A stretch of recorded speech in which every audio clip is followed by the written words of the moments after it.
ये मूवी आपने देखी है? अगर देखी है तो याद होगा कि जब पीके इस गोला पर आया था तो उसने एक बात नोटिस करी कि हर कोई गांधी जी की छपी फोटो के साथ कुछ ना कुछ खरीद रहा है। तो पीके ने दुनिया भर की गांधी जी की फोटो कलेक्ट कर कर उसे ट्रेड करना चाहा, लेकिन लोग उसे पागल समझने लगे। तो वहां पर समझ आया कि वो गांधी जी की कोई भी फोटो नहीं बल्कि गांधी जी की फोटो वाला रुपी था जिसकी एक वैल्यू थी। वहीं से एक क्वेश्चन आया कि ये रुपी या मनी, ये करेंसी कहाँ से आई। तो आज जानेंगे हाउ डिड मनी ओरिजिनेटेड।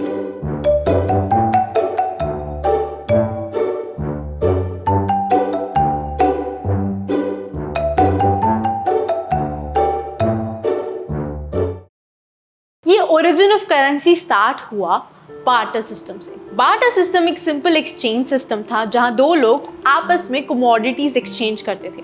जैसे आपको ब्रेड चाहिए और मुझे बटर, तो आपने मुझे बटर दे दिया और मैंने आपको ब्रेड दे दी क्योंकि मैं ब्रेड प्रोड्यूस करती हूँ। लेकिन सपोजली अब ब्रेड बटर की जगह हमें ब्रेड या टॉफ़ी चाहिए, तो आपको कोई एक ऐसा इंसान ढूंढना पड़ेगा जो आपको ब्रेड के इंस्टेड टॉफ़ी दे दे, यानी प्रॉब्लम ऑफ कॉमनैलिटीज़। ये बार्टर सिस्टम की प्रॉब्लम थी। अब इससे नया सिस्टम आया कमोडिटी मनी। अब कमोडिटी मनी में क्या होता था, कोई भी ऐसी कमोडिटी ट्रेड की जाती थी जिसकी वैल्यू हो, जैसे प्रेशियस पर्ल्स या स्टोन्स, या फिर कोई ऐसी कमोडिटी जो काफी यूज हो जैसे कैटल। बार्टर सिस्टम की प्रॉब्लम कमोडिटी मनी ने सॉल्व करी, लेकिन कमोडिटी मनी की प्रॉब्लम के लिए आया मेटल्स। मेटल्स वक्त के साथ जैसे लोगों को पता चलने लगे कि वो वैल्यूएबल होते हैं, उन्हें मोल्ड कर नई नई चीजें बनाकर आपस में एक्सचेंज करने लगे। लेकिन with time that also started failing, क्योंकि मेटल लिमिटेड है और उसकी डिमांड ड्रास्टिकली बढ़ रही थी क्योंकि अब वो as exchange of medium use होने लगा था। तो ये जो प्रेशियस मेटल्स थे जिनकी डिमांड एक्सट्रीम हो रही थी और उनकी सप्लाई लिमिटेड है, रिसोर्सेज लिमिटेड है, तो वहां से ओरिजिनेट हुआ कॉन्सेप्ट ऑफ पेपर मनी।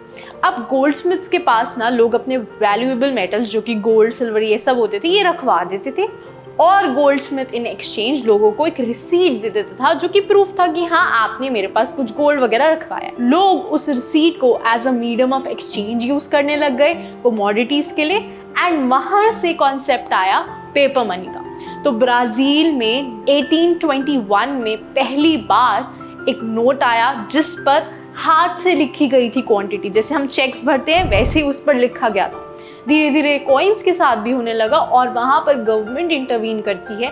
अब करंटली हर कंट्री के सेंट्रल बैंक की अथॉरिटी है to issue currency to the people. लेकिन एक क्वेश्चन है, मेरा मन करा 1000 करोड़ प्रिंट करने का तो मैं 1000 करोड़ कर दूं क्या? तो कौन सी कंट्री कितना मनी प्रिंट करे ये कैसे पता चला? ये एक प्रॉब्लम थी।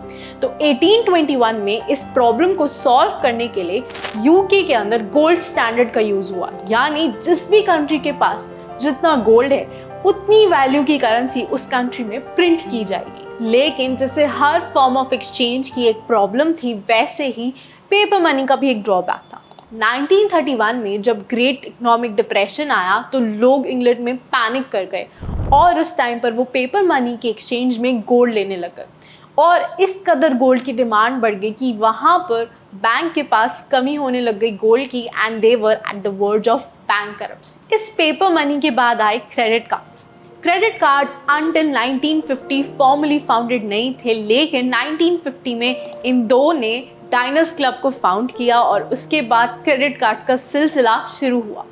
क्रेडिट कार्ड्स धीरे धीरे करके आते रहे और फाइनली 1959 में अमेरिकन एक्सप्रेस का प्लास्टिक कार्ड आया। उसके बाद 1960 में क्रेडिट कार्ड के ऊपर एक मैग्नेटिक स्ट्रिप आने लगी जिसके अंदर सारी information related to account encrypted होती थी।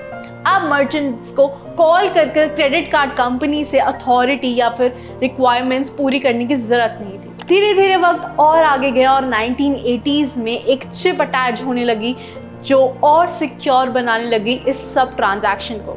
And this was just the start of digital currency. अब इस डिजिटल करेंसी की गेम स्टार्ट होती है ईयर 2009। ईयर 2009 में बिटकॉइन एंट्री लेता है, जो कि क्रिएटेड है बाय सातोशी नाकामोटो, एक कंप्यूटर प्रोग्रामर थे जिन्होंने ब्लॉकचेन टेक्नोलॉजी और बाकी टेक्नोलॉजी यूज करके इसे एस्टैब्लिश किया। इस साल के बजट में हमारी गवर्नमेंट ने भी डिजिटल करेंसी के इंट्रोडक्शन की बात करी है, जो कि लॉन्च होगा 2022 या 2023 तक। बहुत सारी country central bank digital currency भी ला रही हैं, जिसमें से चाइना नंबर 1 है। सेंट्रल बैंक डिजिटल करेंसी जो होती है वो central bank issue digital coins होते हैं, जो कि क्रिप्टो करेंसी जैसी ही होती हैं, and China has done it and बाकी countries are on the way. अब ये क्रिप्टो करेंसीज और इन सब की वैल्यू डिटरमाइन कैसे होती है? इनकी वैल्यू डिटरमाइन होती है थ्रू बिडिंग, जैसे स्टॉक मार्केट्स में होता है वैसे ही। अब लेकिन ये बिटकॉइंस आते कैसे?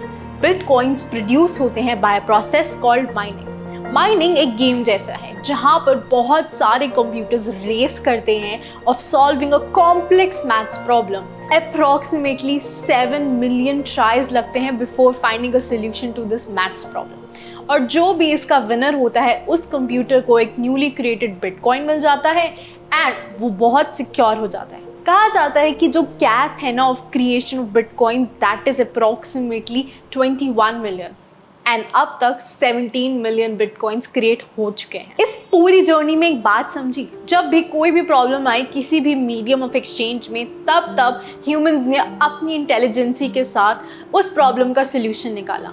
तो आपको क्या लगता है आने वाले टाइम में कौन सी करेंसी होने वाली है? What is going to happen after this bitcoin, blockchain and cryptos? Comment down.